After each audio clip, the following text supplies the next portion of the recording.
Hello everyone, hope you all are doing good. Today I will discuss one question from December 2017 from the topic classification of second order PDE. In my last video I had discussed about the classification and some conditions under which we have the equation as hyperbolic, parabolic or elliptic type. Now read the question. Let D denote the unit disk given by xy, x square plus y square less than equal to 1, and let D complement be its complement in the plane. Then the PDE, this is the given PDE, is hyperbolic for all xy belongs to D complement, hyperbolic, parabolic, hyperbolic for all xy belongs to D complement, and parabolic for all xy belongs to D. These are the options.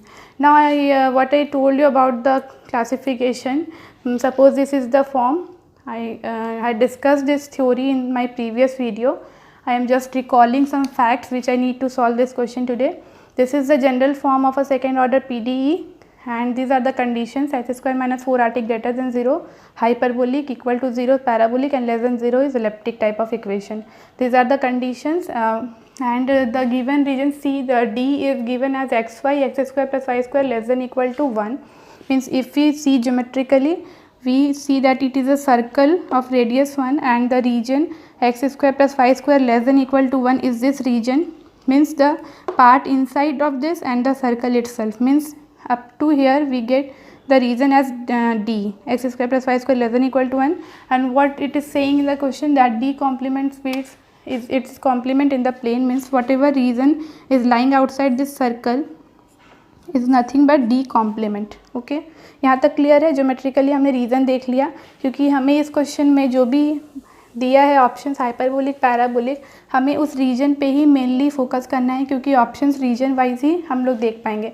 अब ये तो बात हो गई. अब जो given PD है उससे क्या करना है, पहले हम इसको कंपेयर करेंगे और फिर हमें बस एच स्क्वायर माइनस 4RT निकालना है.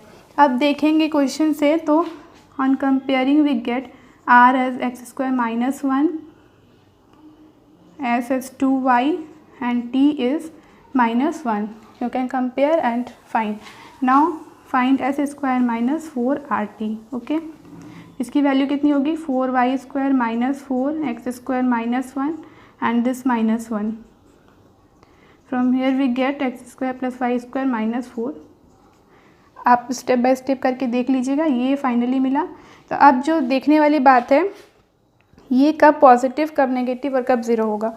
तो सी फ्रेंड्स, यहाँ जो x square plus y square है, ये अगर हम लेस देन इक्वल टू 1 रखते हैं, उस केस में हमें क्या मिलेगा? ये एस स्क्वायर माइनस 4RT. अगर ये 1 के इक्वल होता है तो 4 माइनस 4 0 मिल जाएगा. और अगर ये 1 से कुछ भी छोटी वैल्यू होती है x square plus y square की, उस केस में हमें ये जो भी मिलेगा वो एक नेगेटिव क्वांटिटी मिलेगा. ठीक है, तो या तो ये लेस देन इक्वल टू 0 हो जाए, या तो ये इक्वल टू 0 हो जाए, या तो ये उससे लेस हो जाए. मतलब for the region D we get x square minus 4RT less than equal to 0. Means it is not hyperbolic type, either it is parabolic or elliptic, but we are not sure about the case because it is either 0 or less than 0. ठीक है, अब हमें देखना क्या है कि अगर हम डी कॉम्प्लीमेंट की बात करें, means x square plus y square, अगर इस रीजन में ये है तो इसका जो कॉम्प्लीमेंट होगा वो कैसा होगा? X square plus y square greater than 1. यही तो इसका कॉम्प्लीमेंट है. और अगर x square plus y square को ग्रेटर देन 1 पुट करते हैं हम लोग, उस केस में we always get x square minus 4RT as positive. Means greater than 0 for all x y belongs to D complement. Means हम लोग क्या देख रहे हैं कि जो भी एक्स स्क्वायर माइनस 4RT है, 4x square plus y square minus 4, it is coming greater than 0 for all x y belongs to D complement. ठीक है, so it is of hyperbolic type in this region. Now come to the options. Parabolic is wrong, hyperbolic, parabolic for all x y belongs to D complement तो गलत है, क्योंकि D complement वाले reason में ये हमें हाइपरबोलिक मिल रहा है. Third option is the correct option. Second में hyperbolic for all x y belongs to D, it is wrong. And parabolic for all x y belongs to D. See friends, यहाँ equal to 0 is a possibility if it is equal to 1, but we are not sure that it is 1 in this region. ये for all x y की बात कर रहा है. It is not saying for a particular x y. Okay, it is not saying that for x square plus y square equal to 1 it is parabolic. It is saying that it is parabolic for all xy belongs to D, which is wrong because it can be elliptic also in that region. So third option is the correct option. Now I will discuss one more question from December. So this is the Other question from same December 2017. It is of part C. Now the question is, consider the second order PD. This is the given PD and we have to find whether it is elliptic or hyperbolic and the general solution for this PD. I am not writing the options, you just see the question, I am just solving it here. Okay, solution means two things we need to find. First the classification means hyperbolic, elliptic, and second is the general solution of this PD. ये question बहुत simple है. देखिए इसमें अगर हम compare करें general form से, पहला काम यही होता है कि आप जनरल फॉर्म से कंपेयर करके आर, एस और टी की वैल्यू फाइंड करें. उसके बाद हम लोग S square minus 4RT find करेंगे.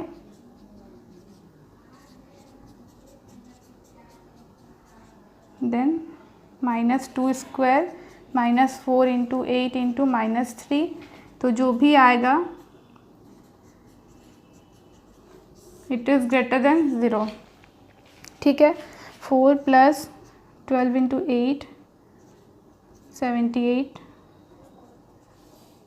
96 is equal to 100 and it is greater than 0 means the PDE is of hyperbolic type. ठीक है. पहला तो निकल गया कि ये हाइपरबोलिक है. And the second thing in the question, it is asking that what is the general solution for this question. पहली हो गई ये हाइपरबोलिक है. अब हम जनरल सॉल्यूशन कैसे फाइंड करते हैं. देखिए अगर ये कोई PDE है तो हम D लिखते हैं del z by del x को. D is the symbol for this. Like हम लोग इसको P लिखते थे, इसी तरह से अगर यहाँ सॉल्व करना है तो हम लोग D लिखेंगे और D डैश से हम लोग रिप्रेजेंट करेंगे del z by del y को. D डैश जो है वो del two z by del x del y है. ठीक है. नाउ अगर हम इसको सॉल्व करते हैं तो ये क्या होगा, AD square minus 2D dash minus 3D dash square equal to 0.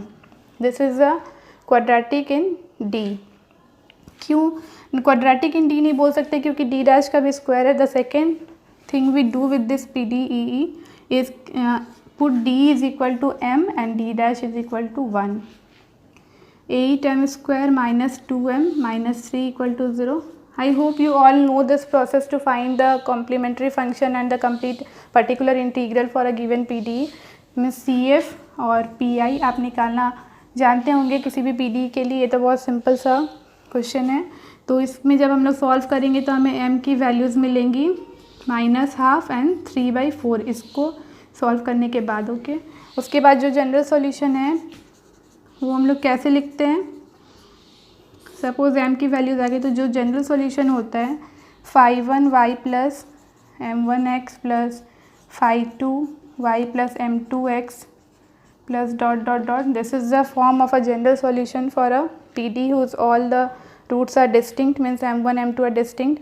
And अगर M1 M2 डिस्टिंक्ट नहीं होता है तो उस केस में हमारा जो फॉर्म होता है y plus mx plus x of y plus mx. इस तरह का कुछ कंडीशंस है.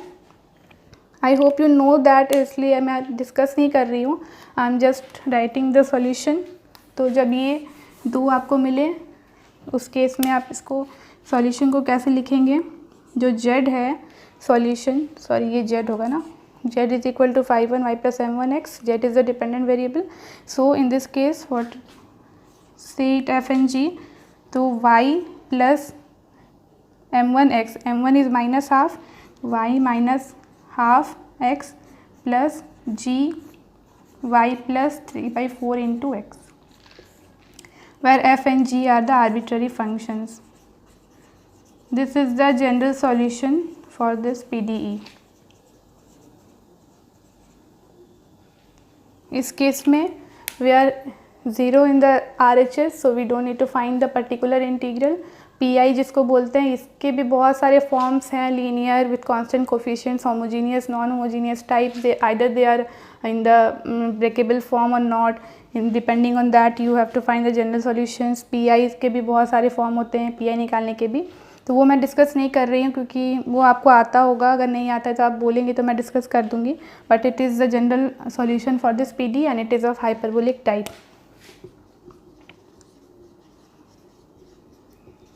सी फ्रेंड्स, नेट एग्ज़ाम्स के लिए आपको सबसे ज़्यादा इंपॉर्टेंट है कि आप ज़्यादा से ज़्यादा क्वेश्चन प्रैक्टिस करें। जितना ज़्यादा क्वेश्चन प्रैक्टिस करेंगे उतना एग्ज़ाम में आपकी स्पीड अच्छी होगी, आपके कंसेप्ट्स क्लियर होंगे। एंड मैं कोशिश करूँगी कि ज़्यादा से ज़्यादा मैं आपको क्वेश्चन डिस्कस करूँ, क्योंकि थ्योरी पढ़ना है लेकिन उसको अप्लाई करना ज़्यादा ज़रूरी है। Okay, thank you friends for watching my video. Will meet you in the next video. Okay, bye.